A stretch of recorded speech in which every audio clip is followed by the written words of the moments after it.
Birthday to you. জোরে কম ঠিক না বে ঠিক? চাপার মধ্যে তাল করে দেওয়া দরকার। কি এর করে হ্যাপি বার্থডে টু ইউ? সূরার দল জন্মদিন পালন করা জায়েজ নাই, কুফরি মতামত এগুলো। আচ্ছা বলেন, জন্মদিন পালন করলে 1 বছর হয়ে গেছে, জন্মদিন পালন করলে কি যেদিনও জন্মগ্রহণ করছিল ওই দিনের মতো ওই দিন লাগবো?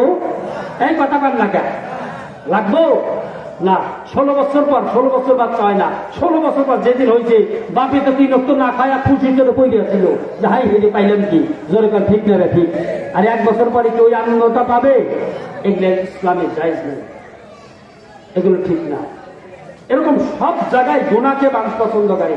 নতুন নতুন বিয়া করিয়া বউটারে এমন সাজাইছে, সাজায় রাস্তা দিয়ে আইতে নিয়ে যাইতেছে, পার্কে যাইতেছে, ঘুরতেছে, আর মানুষকে দেখাইতেছে, দেখ বিয়ে একটা করছি, তোরা তো কালা কুলে বিয়া করছিস, দেখ আমারটার দিকে তাকাই, এটা সুন্দর কত দেখছো তুই। হ্যাঁ এই তো হ্যাঁ কনার ধরে মনে মনে ভাবে আমি কি হনু রে। যেরকম ঠিক না রে ঠিক? অথচ উচিত ছিল তোর তুই দেখবি, কেন তুই এরকম বেপরদায় পাতলা শাড়ি পরায়া রাস্তাঘাটে সেই গার্ডেনে পার্কে নিয়ে গেছিস মানুষকে দেখানোর জন্য? তো সম্পূর্ণ কবিরা গোনা। পর্দার সাথে নিবে, ওরা না জায়েজ না। বউরে নিয়ে সব জায়গা বেড়াবেন, সমস্যা নাই। যে সমস্ত জায়গা আল্লাহ জায়েজ করেছেন, কিন্তু পর্দার সাথে নিবেন। রাজি আছেন তো ইনশাআল্লাহ?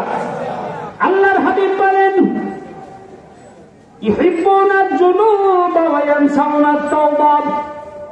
শেষ জামানায় আমার উম্মতিরা গুনাহ করাকে বেশি পছন্দ করবে আর তওবা করাকে বলে যাবে।